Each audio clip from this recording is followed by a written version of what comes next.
Hello everyone. Wanted to talk today briefly about two experiences that I've had, and this is the lessons that I've learned from it, to do with particularly around the physical feeling of being lethargic and lacking energy.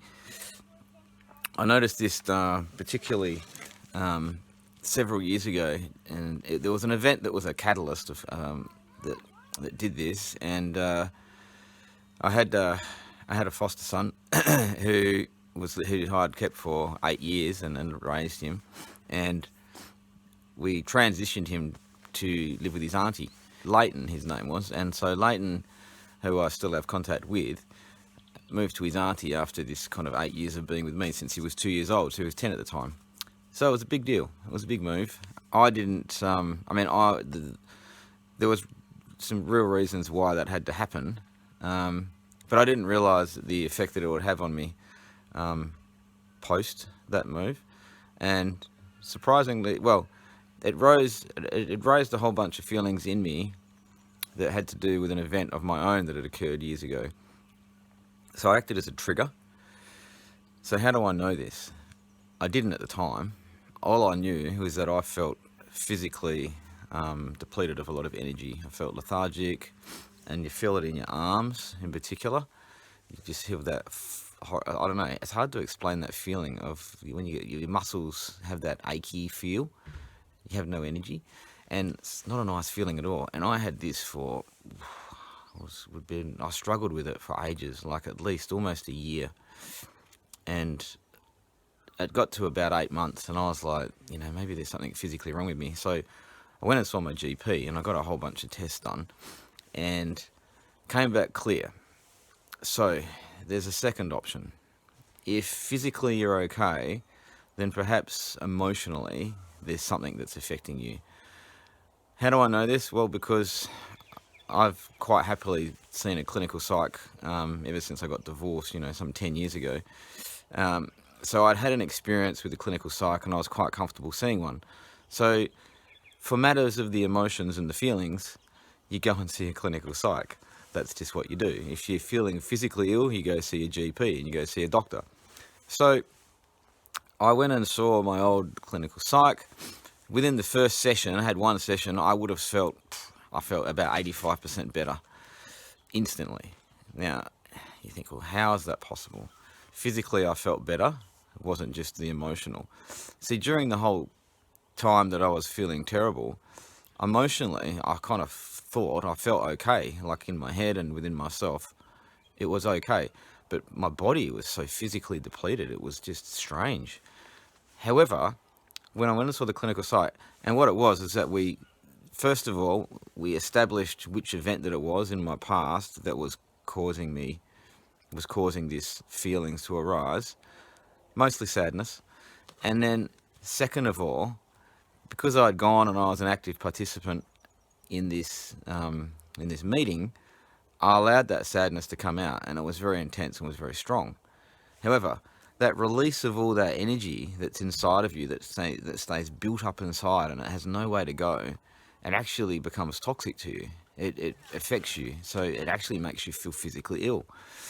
By releasing that, it disappears. Don't ask me where it just goes. It just comes out. Your body's way of expressing that sadness or whatever intense feeling you have. There's a physiological response to it. So in my case, it was sadness. So I cried, and it was quite intense. It wasn't for that long, but you know what? It made a difference. I was probably 85% at least. Felt better. And I didn't have to go back. I had one session. And that was quite amazing. It was a real eye-opener to me.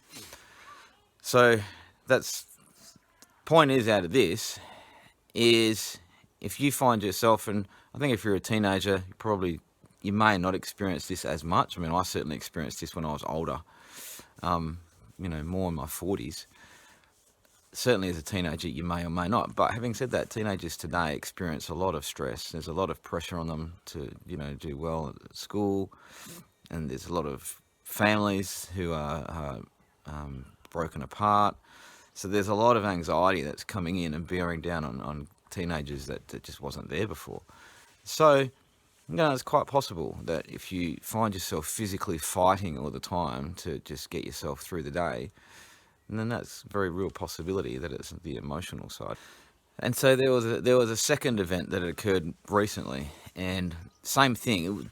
It affected me differently on a physical level. I was actually vomiting. I was feeling nauseous, wiped me out for a couple of days. Couldn't stop vomiting, and I honestly thought, really, there's something. I've got a bug, and it lasted well over a year. I'd get these attacks every now and again, and strange. And in the end, I thought, again, maybe I thought it's physical. I got tested to the hilt. I went to the GP. He gave me every test under the sun. There was nothing wrong with me. He goes, well, good news is there's nothing wrong with you. And I was just like, you know. So again, I went back and I saw somebody, this time someone who, similar to a clinical site. Went and saw them, had one session. She pinpointed the event, which, and funnily enough, it was the same event as before. Let out this really intense emotion, and funnily enough, I felt fine since. So, you could say, well, if science can't explain that, you can't. Well, I don't care what science is. If you're a scientist watching this, how about you use science to explain it for me? But I know what I experienced, and I know it's real.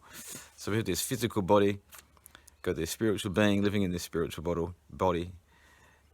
This complicated interdependent relationship that exists between the two of them, and managing your body and your feelings and thoughts and all of that go with it, being this person that we are, and it's complicated. So it's really just to say, if you find yourself in a place where you're experiencing physically these similar things, first of all, you get yourself tested by a GP and make sure that physically you're okay. And if there's nothing physically wrong, well, go find yourself a doctor who looks after the emotional side, because maybe there's something there that's holding you down. And that's all I wanted to say, except that from my experience, that was the case. There's never anything comfortable about it, and you often think, I'm never going to get better, or there's no way out of this, because when you find yourself there's actually nothing wrong with you physically, it can be quite deflating. But if that is you, hang in there. You can get to the bottom of it, and honestly, I didn't actually think I could feel as good as I have now. Because you just go for such long periods where you don't. So hope that encourages you to think about seeing somebody if you have to, or to making a change. Again, you've got to be proactive. You've got to be proactive in pursuing these things that you know. And it's about being self-aware. You need to be self-aware of your body and how it's feeling, and self-aware of your feelings. And self-awareness can then help you and make a decision to go do something. So I would encourage you to go do that. Okay, that is all, and we shall see you later.